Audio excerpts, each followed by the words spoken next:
Video game technology can help breathe new life into historical sites whose significance may not be immediately apparent. An unassuming structure at the edge of the Virginia Tech campus, the Oddfellows Hall was once the heart of the African American community called Newtown. Now, it is the site of a new venture in educational gaming that combines 3D imaging, motion capture software, and resident interviews to create a rich digital learning experience. We wanted to start with something that would really showcase how this technology could be used to express or showcase the history of this area. Once a month we have a meeting with the surviving members of Newtown. And what we do with that is we try to gather as much information and stories about Newtown. And during the past year, I've been showing them little snippets of what we've been working on. So I open up the game or open up the augmented reality and show them what is going on. And this also gives me a chance to take photographs of their faces. So we've had 5 surviving members within the game. We began thinking about this recreating Newtown because it looks like this building doesn't belong, whereas 50 years ago, it would look like what's here now doesn't belong. In order for Professor Tucker and his team of students to create a virtual copy of the Oddfellows Hall, they must first go through a scanning process that captures multiple 3-dimensional images of the site. You have to have a strategy when you go to scan a site. You have to always have 3 of the spheres from one scan to the next. And what that does, it just helps triangulate the data. So when you run it through the scene software, it can see that those other 3 references, and it just makes a beautiful triangulation of those 2. So it can gather all the way to that first scan, so they all tie together.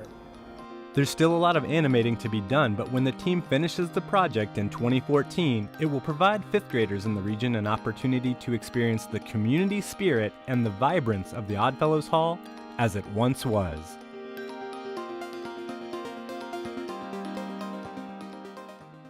They might not know it, but these Labrador puppies are engaged in a serious research project on 3D modeling. In Hollywood, capturing motion often depends on sensors attached to an actor. This method is less effective with puppies because, well, they really like to chew on everything. So what we're trying to do is to develop a huge array of library of maybe 100 different dogs of different dog sizes, and then their movements will be calibrated right to a skeleton, very similar to the Xbox, where the movements are moving almost accurately. So we can quickly pull out analytical information from these dog movements. This isn't the first time that Nitro, Moose, and Belle have spent time on the Virginia Tech campus. These puppies actually belong to our clients. The Theriogenealogy Service helped breed the mom and dad and deliver these puppies, so they actually saw them from day one. These are hokey puppies. They are. By calibrating 3 depth map cameras to an object whose dimensions have been previously measured, the research team is able to capture an accurate 3D image of the dogs in motion. And what we've developed is a pipeline where we're creating 3 different video streams from this depth map and then creating a really exotic point cloud of these dogs moving in sequence. What this gives us is a better fluid movement of the dogs. We don't have to worry about the dog's skin moving around and so forth. The catalog will be put to a different sort of use than the one found in video game systems. Well, this is really exciting because it allows us to watch the motions, the actual motion of that dog. Previous technology would let us look at a moving skeleton that might be a composite of several dogs, but that doesn't help us identify problems in that individual dog.